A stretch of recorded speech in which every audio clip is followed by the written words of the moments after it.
can't believe that in half an hour, I will be a part of the Ladomus Gaming Dynasty Empire. Dominion. We prefer Dominion. I honestly can't wait to be a part of your family. There's just one more thing. And then you are officially part of the family. So, at midnight, you have to play a game. Why It's just something we do when someone new joins the family. a game?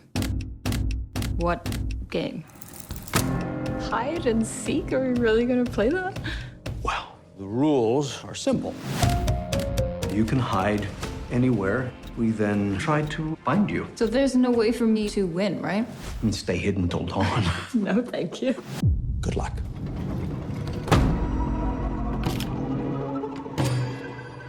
What the hell is this? How old is this thing? I know you're in here. Oh, Jesus. You shot the maid. Does she look like she's wearing a giant white wedding dress, Emily? Holy shit! I had to play along so that I can get you out. Insane. They think they have to kill you before sunrise. Or something very bad will happen to the family. If we don't find her and perform the ritual, we're all dead. Found her. God damn it! Emily! I don't know what I'm doing! And today's video is called Getting to Know Your Crossbow. I forgot my gun. Why don't you just use mine? Mr. Ladomus, I just saw her running. Oh my God! Oh, fuck your fucking family! You're just another sacrifice. Do you think this is a fucking game? Yes, hide and seek. Remember? He wanted to get married. No, I'm sorry. I'm sorry.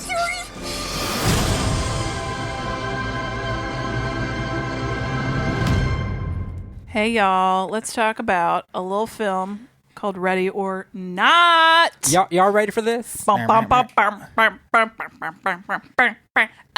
So in lieu of a regular show, we're going to talk about Ready or Not. Yep. I hope that's good enough for you. Mikey B was busy, and Kelly's dealing with some sad news, some healing stuff, and not in a good place to come hang with us. So we went to a matinee, saw Ready or Not. I got Andy here. Hi. I got Freddy here. You had me. You've always had me. And I'm Amy. So and we're going to talk. Now, okay, everybody's first impression when you saw this trailer for Ready or Not. I was upset at the trailer because I feel it gave a lot away, but there was a lot of surprises in the movie. I was like, that movie, that was everything. Well, but it wasn't. Yeah. I mean, I thought they had to be withholding something because the quality of the trailer I thought was very high. Mm-hmm. The look of it, I was just like, I'm in. This just feels like it's a cozy mansion. It can only be good. When I saw the trailer, that's what I thought. That's what I thought when I saw the trailer. But I also thought, I was like, I'm hoping there is more to it because I agree that it did feel like they gave the twist away. But that's a twist that a veteran horror fan would see coming regardless, I think. So they broke the rule of like, don't show kills in the trailer. Right. So you've got in the trailer. I'll tell you exactly what you saw in the trailer. There's no spoilers here. This was the trailer. Right. Lady is getting married in coming into a very rich family. Mm-hmm. Wedding day. And that night, she's like, let's get our freak on now that we're married and we can legally have sex with each other. And the husband and the family are like, nope, one thing to do. We got one little family tradition. You got to come play a game. Mm-hmm. Hide and seek. And that game is to the death. And so that was all in the trailer. And you're like, well, what the frick am I going to go see the movie now for? Yeah. Go see the movie. It's a case of execution being more important than concept. Yeah, and I think Andy and I are somewhat... we like to read spoilers. They don't generally ruin anything for us, unless it's Harry Potter, and that's a story you've heard before when he got spoiled on that. Well, I tend to spoil myself on things I know I'm not going to watch. Right. I've gotten better about that. If I know I'm excited about something, yeah, like I'm gonna go in blind. But I would say that I'm okay with sometimes with a spoiler for something. I'm not even upset. that I'm not mad about it. So I was like, all right. And then I started seeing all these reviews, and everybody's like, this is fucking great. Even Stephen King was like, this was fantastic. Go see it. Well, even Stephen King said that. He says it about a lot of things. Do you think he has a low bar? Sometimes. I do think sometimes. But I like that about him because I think that he feels joy. It's like you, Freddie. You have a low bar too. I do. Stephen King has zero pretense. I love that. Like when he likes something even a little, he realizes that it has value. He's like, I like that enough to be like, you know what? This made my life better and it make your life better too. Yeah. I think more people should view the world that way instead of coming out and like I used to be the guy that would throw a fit when something was real bad, acting like somebody done me wrong. I don't feel that way anymore. Like, do you feel like this movie gave me the same feeling I had when I saw Happy Death Day, where I was like, I didn't really have any expectation, really. Yeah. And then you go see it, I'm like, holy shit, that was fun. Yeah, it was great, and I like that there seems to be a trend coming of a return to these, essentially like. Normally, I guess you would call this a drawing room mystery in a way, but without the mystery. Yeah. Yeah. Where the concept of having people on these big estates, like Agatha Christie style, and there being some really over-the-top action happening that the upper crust is not supposed to be participating in because they're so good. Eat the rich, right? And Knives Out is coming too, which is another movie I think in this kind of vein, which I just love that because I feel like in the 80s we had a lot of these that were really pretty solid, like Clue and Murder by Death. And then there were some other adaptations of Most Dangerous Game and stuff like that. So it's real solid. I don't want to spoil something that I feel is already spoiled, but not really. Because there's still more to learn. Yeah, there was a lot of twists I didn't see coming. Yeah. Is that a spoiler to say there's twists? No. Some people would feel that way, but I don't. I mean, like it's their own take on. This is a classic setup, really, of people with a whole lot of power treating somebody who maybe doesn't have that much power really poorly, and seeing whether or not that person can turn the tables on them. But there's so much more to it than that. Our main lady, Samara Weaving. I call her not Margot Robbie. I'm gonna say something. I think I like her better than Margot. That's what I was just about to say. Robbie. I think she has a little bit more pizzazz. I think she has a more interesting look. Although I love Margot Robbie. Even though they look very similar, I think the Samara Weaving has more character in her face. She related to Hugo Weaving? Yes, she's her niece. Yeah. His niece. Oh my goodness. Does that mean she's British or some shit? Australian. Holy shit. He's Australian? Yeah. Oh my god. You're learning so much today. Get out of here right now. Yeah. No, Amy, I will not. You get the fuck I'm out gonna of stay. here. I need to process this alone. I think for me, the highlight of the movie is Nikki Wood. I think she pronounces it Guadani, who I had only ever seen before in Cube. She was the lead in Cube. Who is she? She was the aunt. Oh, the white-haired aunt? Yes. She was the highlight for me. I didn't recognize great. her until after the movie, and I had to look up who it was. She is absolutely she steals the show from everyone. The costume, hair design for that character, for everyone in the movie, but that character in particular, I feel is almost like an iconic type of thing, and I think that is going to turn up. Like if you saw that, you could make a poster like the Obama Hope poster of this character, and you would know who it was if you had seen the movie. You'll always, I think, be like, it's that lady. She's fantastic. Gave me Ursula hair vibes. Yeah, she had an Ursula vibe. Definitely. Did anybody? So I had this thought because extremely good house porn. On the inside, the outside didn't do much for me, but the inside with all the wood and the shelves and the books. See, it was very nice to look at, but I feel like if I was in that house, it would be like I was at the Grand Floridian. I feel like I had to whisper the whole time. Yeah, but then I was thinking to myself, okay, I would not feel because comfortable you're being in that hunted. house. Yeah, I would only have some part of the house like that, but. Then I was like, okay, but it's only really good when it's nighttime and there's a storm outside. And there's candlelights and everything. Yeah. So then what you do is if I ever have fuck you money, I'm going to build a house, to look like the inside of this house. And I'm going to have it wired for those thunderstorms you listen to at night to go to sleep. I'm gonna have that wired in every room. So you're gonna mess with people like, hey, is it raining out? No, just for me. This is for just me for you. to sit in one of these rooms, and then I'm gonna have like a screen on the window that makes it look like it's night and there's lightning, and I'm just gonna read a book and drink brandy. I would have so many drawing rooms. Ugh. It'd be nothing but. I told you what I would do when we were at the Kosai Museum yesterday. They have that whole fake town with the artificial sky, and they've recreated this whole, I guess, 1920s town, I guess. I'd have one of those in my basement, like a whole fake town. To do what with?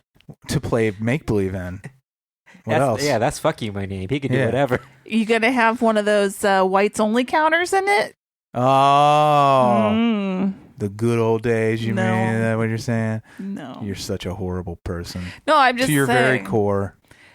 But you could... What a horrible racist by Mary. No, I was saying... I know, I was just kidding. Well, you're part of the problem by staying married to her. I'd have the idealized version of it. I'd have a multicultural version of it. Oh, okay. You would be where it should have been. I'd have wax figures of all kind. Yeah. Yeah. I'd have no people, Amy. None. Oh. No people. That's the better part. Right. I wandered around it like a ghost town. It'd be like that episode of the Twilight Zone, Time Enough at Last, to play make-believe.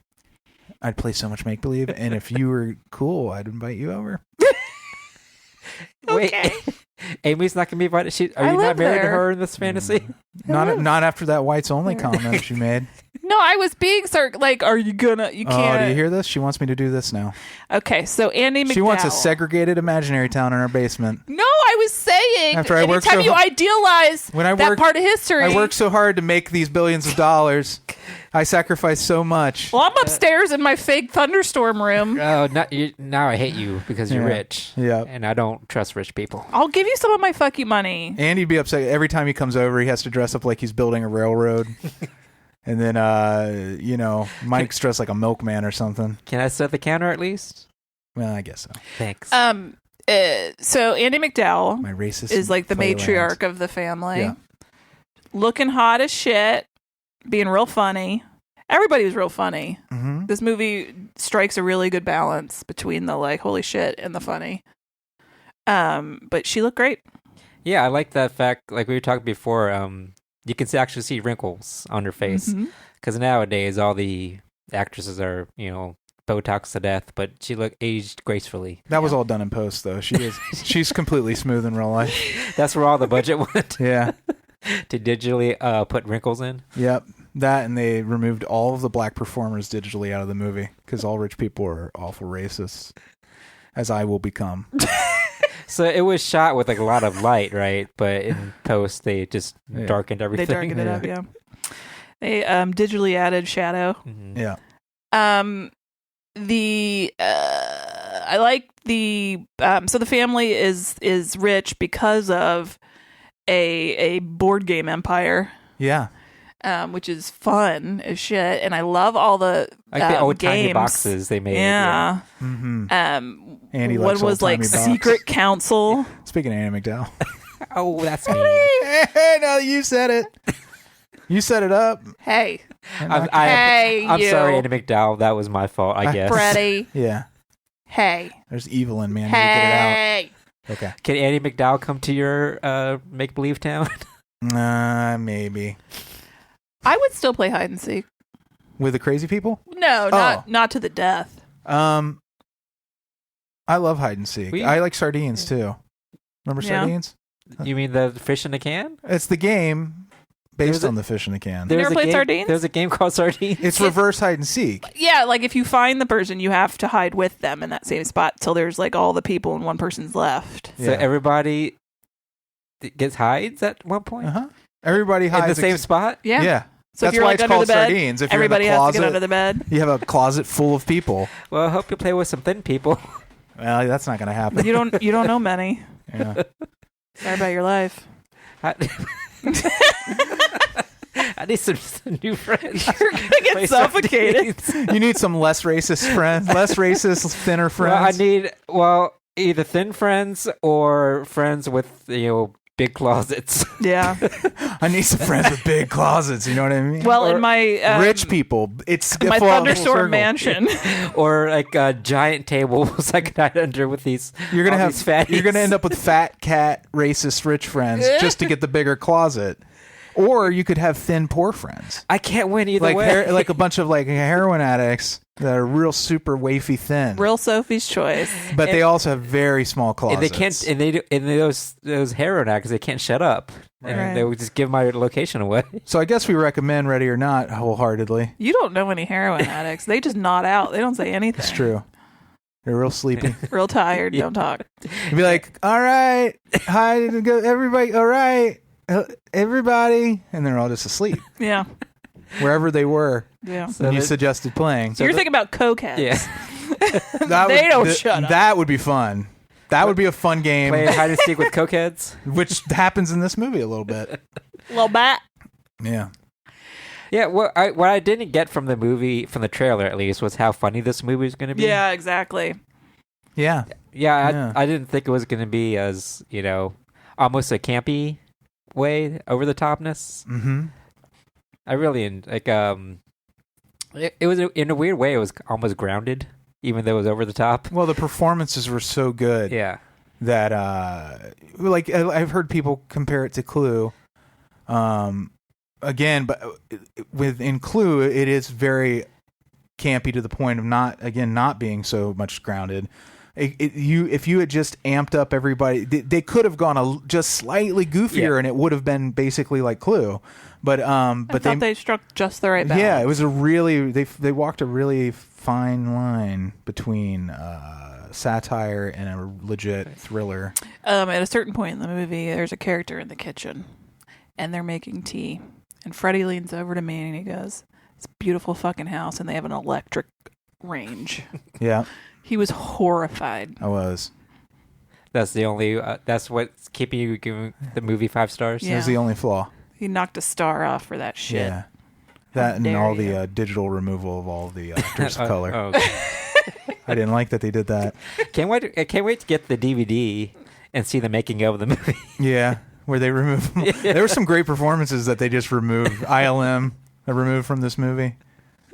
You're being silly. Yeah. Nobody was digitally removed. Then why weren't there any black actors in it, Amy? Explain that. I think the point was that they were rich, awful, oh, wait, I get it white now. people. This was the most expensive movie ever made, but all the money went to putting wrinkles on Annie McDowell's face and digitally removing all the black actors they hired. Yeah. It's like, why we hire them in the first place? I did ring true. Honestly, like that element did make it even ring more true that they were a very homogenous looking, J. Crew-ish, clean, what you kind of, your stereotypical waspy family. Yeah. Well, it confirms all my fears about rich people. Right. I believe everything about this movie. I think every time you and I have been in a really It's nice happening place, somewhere. Annie and I give each other a look like these people are going to murder and eat us when no one's looking. Yeah. Or they could have us taken out of our lives somehow, one way or the other. Well, every time I go to like a nice place, I feel like they know that I don't belong. Yeah. That's an unhealthy, by the way, if you're having the same thoughts. It's more of like a self-conscious thing. No, I'm just saying, even if you're a listener, like these are the kind of thoughts that in a person who does not have coping skills can spiral into like the people who become like mass shooters and stuff. So don't, it's not real. No, it's not. That's my imagination. I always have to tell myself that though, too. I have to be like, oh, a person gave you a dirty look because you're not wearing sleeves, not because they want to murder you. And they just don't like that you're not wearing sleeves. I never go that far. I just assume they don't looking at me because they think I'm trash. Yeah. But then I think in my mind. But they don't even know that you're trash. Right. And they're going to kill, but they're not going to kill me like. Because you're trash. All at once. They're going to kill me with 1,000 cuts by making me work for their corporation as a wage slave. The long game. Right. And feeding me food that's not fit for cattle and like fattening me up. It's like Snowpiercer all over again. Right. Yeah, exactly. Well, even in the movie, like one of the characters says the rich are different. Yeah, the rich really are really are different. And I believe it. Yeah. I believe it too. I mean, I would like to be rich and I like to think I wouldn't become them, but who knows? Yeah, it's an acceptable prejudice to have, is to, once you know somebody is like really extraordinarily wealthy, to make jump to all these conclusions about their character, I think. But in a way, it almost feels like a justified kind of prejudice, because when you think about, like, and this is probably the socialist in me showing, but like when you think about what it takes to maintain that level of wealth, there's a certain amount of shirking of it's such responsibility. it's such an insular group, Right. and they don't want new people coming in, so they're going Right. to step on people. You got to protect what's yours, right? That's the mentality. Well, I feel like to even get to that point, you have to do some things that aren't on the up and up. Well, I think in a certain way. I have always felt that way to a certain extent. Less so now. I understand that, like, you could just make a lot of really good decisions and also be incredibly lucky and end up in that position. But once you're in that position, I think a lot of them. This is turning real serious, this conversation. But like, I think once you're in that position, not everyone is the best steward of the money they get and the power they have. And then what they do is they create these games in their mansion where they hunt other people instead of like trying to save the Amazon or feed the homeless. All right, you damn libtard. Or they go in and they digitally remove like every person of color from the movie. God help me if I win the lottery, because what sort of mess are Lord you going to knows what I'll create? Are you going to hunt humans? Maybe. Oh, like, I don't know. I could help humans, or I could hunt them. Right. Like, I have no idea until I get there. But you have a fear of that too, like where you're like, if I came into a massive amount of resources, like, would I be the best person to even manage that stuff, or should I trust like somebody who really understands that? Like, do I only think that because people who control the 1% or the 99% of the wealth, the 1%, that they've convinced me that I shouldn't do that? I like to think that I'll still use coupons even though I hit the lottery. That would actually be irresponsible. And get to that level of richness. Yeah, but if you had those kind of resources and you spent any of your time clipping coupons, when you should be out like taking that wealth and making it do things for people. Or instead of, buying something outright, I'll still look for deals on Amazon. I'm like, I could get this cheaper on Amazon. And that convinces me that you should have all of your wealth stripped away from you. yeah, give it to me. Because I can't handle. Let me be your money manager. Once you're that wealthy, your time itself becomes like the thing like that is of most value. And then it's like, how are you allocating the 16 hours a day you're up and moving about? I was sitting in my thunderstorm mansion. Yeah. Reading and drinking brandy. Or I just feel I'll just live in a deluxe resort for the rest of my life at Disney World. Yeah. I'll just go from resort to resort. Keep to resort. only enough of the money to pay for the stay and the food that you need. And then somehow trickle. Then you'll be like, the rest be one of those it, weird old people that just cruise constantly till they die. Yeah, because everything's taken care of for you. All your food. Yeah. You don't need that many clothes because, it's hot down there. You still get to meet a lot of different people because they're all coming and going. Still so sad to me. Ready or not? Disagree. 100%. I highly recommend it. Yes, big recommend. Totally worth theater money. Yeah. Probably worth buying, honestly. I think I would revisit this. If you're a fan of, what was it we were talking about? The Adam Wingard movie? Oh, You're Next? You're Next, yeah. This is very much in the vein of You're Next. And like one real quick, like something more about Samara Weaving. We were talking about this a little bit yesterday. 'Cause some people have a presence to them and like are movie stars. Yeah. I feel she has the potential to be like a movie star. Yeah. I really agree. like her. Like big, like should be in bigger projects. Because I thought she was really good in The Babysitter. Did you guys see that? Yeah, I love that. Did not, yeah. no. Oh, you never watched that? It's a really fun movie. Yeah, it's like it's Mick G, right? Yeah. Didn't he do it? It's fun. I haven't seen The Office movie she did with Steven Yeun. The Office? Yeah, I've seen The Office. The Office. Scranton. Mayhem, which is like where all the people in the office start killing each other. I've not seen that. I've heard it's pretty fun. It's a Joe Lynch joint. Can you go down all of her IMDb credits real quick? Real quick? I'm kidding. That is a joke. I was making fun of you. She has all right, 22 so actress ready credits. Or not? I say you're ready.